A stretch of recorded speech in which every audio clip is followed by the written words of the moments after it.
அன்பார்ந்த தோழர்களே, என் உயிரின் உயிரான விடுதலை சிறுத்தைகளே, உங்கள் அனைவருக்கும் என்னுடைய பணிவார்ந்த வணக்கத்தை தெரிவித்துக் கொள்கிறேன். நாளை மே 17 கட்சி தலைமையகம் அம்பேத்கர் திடலில் முள்ளிவாய்க்கால் இனக்கொலை நினைவேந்தல் கூட்டம் நடைபெறுகிறது. ஆண்டுதோறும் அந்த நிகழ்வில் நான் பங்கேற்று உரையாற்றுவது உண்டு. இந்த ஆண்டு தவிர்க்க முடியாத நிலையில் நான் தமிழ்நாட்டில் இல்லை, சிகிச்சையில் இருக்கிறேன். ஆகவே அந்த நிகழ்வில் என்னால் பங்கேற்க இயலாத நிலை ஏற்பட்டுள்ளது. அதற்காக நான் பெரிதும் வருந்துகிறேன். எனினும் நாளை அம்பேத்கர் திடலில் இந்த நிகழ்ச்சி ஒருங்கிணைக்கப்பட்டுள்ளது. இயக்கத்தின் முன்னோடிகள், குறிப்பாக சென்னை மாவட்டத்தை சார்ந்த அனைத்து மாவட்ட செயலாளர்கள், மாவட்ட நிர்வாகிகள், துணைநிலை பொறுப்புகளை சார்ந்த தோழர்கள் அனைவரும் அதில் பங்கேற்று சிறப்பிக்க வேண்டும் என்று கேட்டுக்கொள்கிறேன். கட்சியின் பொதுச் செயலாளர் தோழர் ரவிக்குமார் அவர்கள் பங்கேற்று உரையாற்ற வருகிறார். அதோடு ஈழத்திலிருந்து வருகை தந்திருக்கிற தோழர் சிவாஜிலிங்கம் அவர்களும் பங்கேற்கிறார்.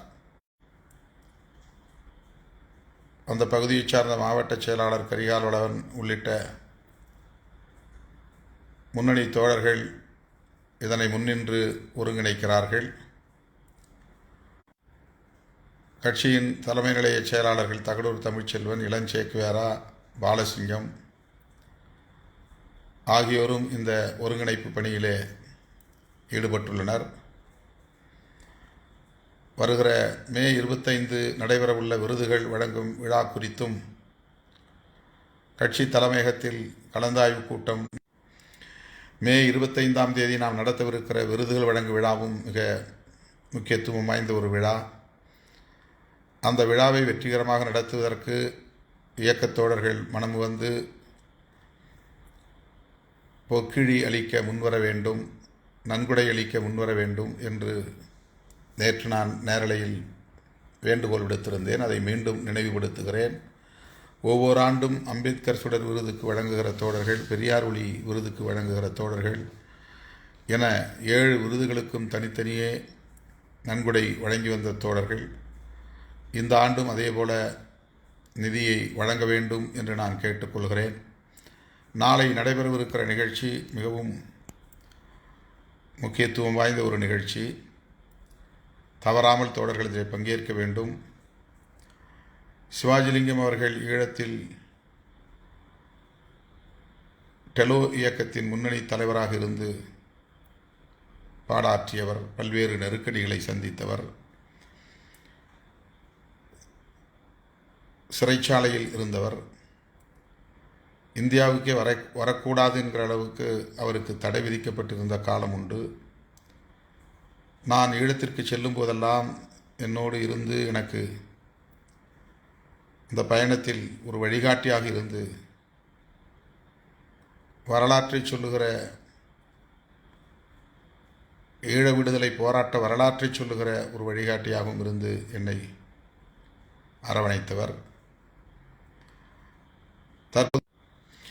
தற்போது அந்த நிகழ்விலே பங்கேற்று உரையாற்றுவதற்கு தோழர் சிவாஜிலிங்கம் அவர்கள் இசைவளித்திருக்கிறார்.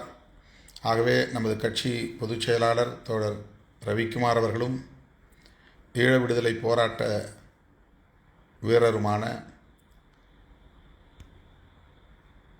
சிவாஜிலிங்கம் அவர்களும் பங்கேற்று சிறப்புரை ஆற்ற இருக்கின்றனர். இந்த நிகழ்வில் இயக்கத்தை சார்ந்த அனைவரும் தவறாமல் பங்கேற்க வேண்டும் என்று மீண்டும் ஒரு முறை வேண்டுகோள் விடுக்கிறேன். இணைப்பு சரியாக இல்லை. ஆகவே இடையிடையே இணைப்பு துண்டிக்கப்படுகிறது. விரைவில் குணமடைந்து வீடு திரும்புவேன். விரைவில் குணமடைந்து வீடு திரும்புவேன். கால்களில் இருந்த வீக்கம் முழுமையாக வற்றிவிட்டது. இருந்தாலும் இன்னும் ஓரிரு நாட்கள் நான் இந்த சிகிச்சையில் இருக்க வேண்டியிருக்கிறது. எனவே தோழர்கள், இதையே ஒரு அழைப்பாக ஏற்று நாளை நடைபெறவிருக்கிற நிகழ்ச்சியில் பங்கேற்று முள்ளிவாய்க்கால் இனக்கொலையில் படுகொலை செய்யப்பட்ட போராளிகளுக்கும் பொதுமக்களுக்கும் வீரவணக்கம் செலுத்த வேண்டுகிறேன்.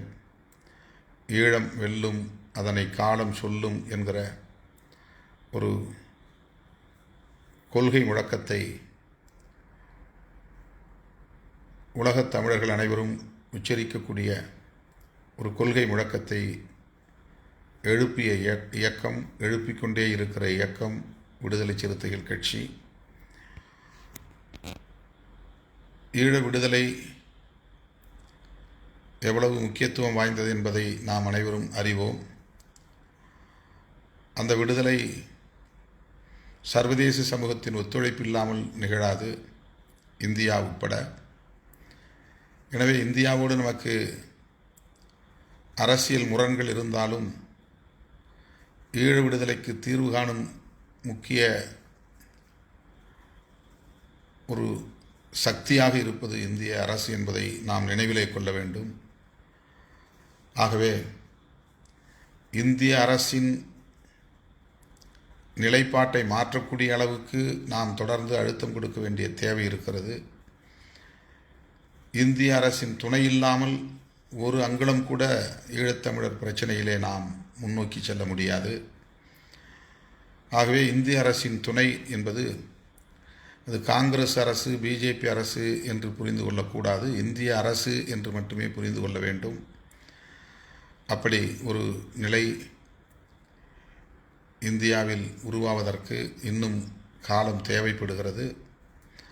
அதுவரையில் நாம் நம்முடைய நிலைப்பாட்டில் கன்சிஸ்டண்ட்டாக இருக்க வேண்டும், உறுதியாக இருக்க வேண்டும், திடமாக இருக்க வேண்டும், அதிலிருந்து பின்வாங்காமல் இருக்க வேண்டும்.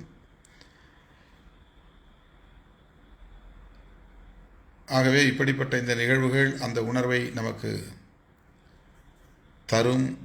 அந்த நிலைப்பாட்டில் உறுதியாக இருக்கக்கூடிய ஊக்கத்தை தரும் என்பதை நினைவிலே கொள்ள வேண்டும். என் உயிரின் உயிரான விடுதலை சிறுத்தைகள் அனைவருக்கும் நான் மீண்டும் வேண்டுகோள் விடுக்கிறேன். 17 மே தலைமையகம் அம்பேத்கர் திடலில் மாலை 4 மணி அளவிலே நடைபெறவுள்ள வீரவணக்க நிகழ்வில் அனைவரும் பங்கேற்க வேண்டும். அத்துடன் மே 25ஆம் தேதி நடைபெறவிருக்கிற விருதுகள் வழங்கும் விழாவிலும் பெருவாரியாக தோழர்கள் வந்து பங்கேற்க வேண்டும். இயக்கத்தின் முன்னோடிகள் அனைவரும் பங்கேற்க வேண்டும். இந்த நிகழ்ச்சிக்கு பிறகு மாவட்ட செயலாளர்கள் கூட்டத்தை நாம் கூட்ட இருக்கிறோம். மாநில அளவில் இந்த தேர்தலுக்காக நியமிக்கப்பட்ட மேலிட பொறுப்பாளர்கள் அனைவரையும் நாம் அழைத்து பேச இருக்கிறோம். அதற்கான தேதி பின்னர் அறிவிக்கப்படும்.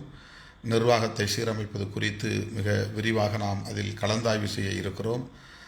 அந்த தகவலையும் இப்போதே உங்களுக்கு நான் முன்கூட்டியே அறிவிக்க கடமைப்பட்டிருக்கிறேன். அருமை தோழர்களே, முடிந்தால் நாளை மீண்டும் நேரலையில்